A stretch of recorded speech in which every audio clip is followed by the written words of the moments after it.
I grew up in a raised ranch-style home, with the front entrance dividing the house between an upper and lower level. My bedroom was the only one downstairs, right next to the laundry room and the door leading to the garage. My parents and my two younger sisters had their rooms upstairs. Originally, I was given the downstairs space because it was bigger and offered me some privacy. It felt like a cool privilege until one unsettling summer when I turned 12. Even though I had a ceiling fan to keep the stifling heat at bay, I started waking up at odd hours of the night. It became a routine. I'd look at my clock, realize it was 2 or 3 a.m., and wonder why I was suddenly so alert. Sometimes I chalked it up to summertime restlessness, but deep down, I knew something else was going on. On several nights, I swore I could hear soft footsteps or the creaking of a door. But each time I'd work up the courage to investigate, the sounds ceased. One particular night, I got out of bed to grab some water. The small bathroom across the hallway had a leaky faucet, so I tried to refill my glass quietly. Mid-fill, I heard a faint thud from behind me. It came from my bedroom. I paused, listening closely, but all I caught was the distant hum of my fan. The uneasy feeling that swept over me was enough to send me trudging upstairs to sleep on the living room couch. The next day, my mom popped into my room to tidy up, wrinkling her nose in the process. She asked me, "What on earth is that smell?"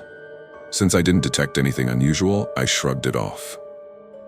That night, I found myself lying awake longer than usual, the air conditioning now replacing the fan. When the AC cycled off, the silence that followed felt suffocating. Something rustled in the stillness. I froze, holding my breath, and realized there was a faint but distinct breathing sound. One that wasn't mine. Afraid it might be an intruder, I slowly scanned the room. Closet shut, door closed, no movement. On impulse, I leaned over the edge of the bed and peeked underneath. I nearly screamed. A scruffy-looking stranger, filthy clothes, wild hair, lay curled among my extra blankets, eyes squeezed tight as if feigning sleep. I leapt backwards, scrambled out the door, and shrieked for my dad. He came rushing in, flicked on the light, and dragged out a man who looked half-starved and delirious. My mom called 911, and while we waited for the police, my dad managed to shove the intruder toward the front of the house and onto the porch. Apparently, the man had been sneaking in through the garage door we often forgot to lock. He'd been raiding our fridge at night and sleeping under my bed. Afterward, we overhauled our security. Locks were replaced, cameras installed, but the trauma stuck with me. For years, every time I turned off the lights, I couldn't help but wonder what might be lurking unseen in the darkness. The second story comes courtesy of my grandfather, who's well into his 90s and served in the Soviet Army during World War II. He rarely talked about the war when I was a kid, but more recently, he shared some of his experiences, including a rather bizarre and terrifying encounter. Shortly after the intense fighting around the city of Rzhev, he and a small group of soldiers found an intact farmhouse where they could warm up. It was winter. Bitterly cold, he said, with a harsh wind cutting like a blade. Inside, there was a brief moment of celebration. Soldiers singing old folk tunes, passing around whatever alcohol they had scrounged, and joking about finally catching a break from gunfire. At some point, 2 men entered, whom my grandfather and his friend Nikolai disliked. According to him, these guys were insufferable braggarts who constantly started fights. Not wanting to share the same small space, Nikolai invited my grandfather to step outside for a smoke. They pulled on their heavy coats, stepped into the night, and lit their cigarettes with trembling hands. They discussed how lucky they were to be alive. That was when they heard a distant scream, hoarse and desperate, echoing through the snowy fields. Fearing a German patrol might have cornered one of their comrades, they hurried back inside, grabbed their rifles, and rallied a handful of other soldiers to investigate. The group spread out, venturing into the gloom with flashlights. The deeper they went, the more uneasy my grandfather felt. Finally, he and Nikolai agreed to split from the group, combing the darkness on their own. They soon heard faint groaning, like someone in agony. The snow beneath their feet showed sparse drops of blood, leading to a small clearing.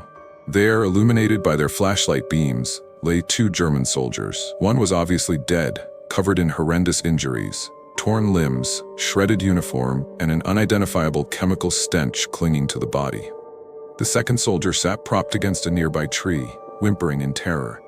His leg was mangled, and his chest was smeared with blood. When Nikolai approached, the living soldier recoiled and started babbling frantically in German. Nikolai, seeing the man's dire condition, ended his suffering with a single shot. Then came a low, guttural moan from somewhere in the dark. Both men spun around to see a tall silhouette lurch into the trees. They fired wildly, adrenaline and fear pumping through their veins. By the time the rest of their platoon arrived, whatever that thing was had vanished. A report was filed, but no investigation followed. Even decades later, my grandfather can't shake the image of that horrifying scene and the creature that disappeared without a trace. The last story took place right after my partner, Haley, and I moved into our new home together. We bought a small fixer-upper in a wooded area, craving some seclusion from city life. We quickly learned that solitude can come with its own terrors. It was probably our second or third week there. We were up late, unpacking boxes and assembling furniture after work. One muggy evening, Haley was making dinner while I was busy on my laptop in the dining area. Feeling the room was stuffy, I got up to open the sliding door to our backyard, which adjoined a large deck. As I reached for the handle, I jolted in shock. Someone was standing outside on the deck, leaning against the rail, watching our house. I gestured for Haley to stay quiet and pointed her in the direction of the silhouette. A tall man, maybe in his 40s, stood there, shirt dirty, hair disheveled, shoulders rising and falling as though he was breathing heavily. Alarmed, Haley whispered, "Should we call the police?" But I wasn't sure. I didn't want to provoke him if he was armed or dangerous. Instead, I flicked on the deck light, hoping it might scare him off. He squinted against the sudden brightness, then stepped closer to the door. I locked it immediately. He placed a hand against the glass, staring at Haley and muttering something we couldn't make out. His eyes were wide and unsteady. That was it for me. I grabbed my phone, dialed 911, and told the operator we had a trespasser. While I explained, the man started banging his fist on the door and shouting obscenities. I had the operator stay on the line until I saw red and blue lights approaching. The man must have spotted the flashing lights, because he bolted into the tree line just as the police arrived. After searching our yard and taking our statements, they left, reassuring us they'd patrol the area. But apparently, that wasn't enough of a deterrent. Around midnight, we heard a scraping sound against our back window. Sure enough, there he was again, this time brandishing some kind of metal rod or crowbar. He rattled the window, barking threats. Haley ran upstairs, trembling, while I phoned the cops a second time. By the time the squad car arrived, the intruder was gone, swallowed by the surrounding woods. Fearing for our safety, we visited our nearest neighbors the next day. One elderly couple admitted they'd seen a man roaming around at night, possibly squatting in an abandoned cabin down the road. They described him as volatile, with a history of drug use and break-ins. With no camera footage to prove his behavior, the police couldn't do much except promise more frequent patrols. It's been a few months, and we haven't had another incident, but the memory still keeps us on edge. Nothing shatters a peaceful new beginning like an uninvited guest who seems willing to do anything to get inside.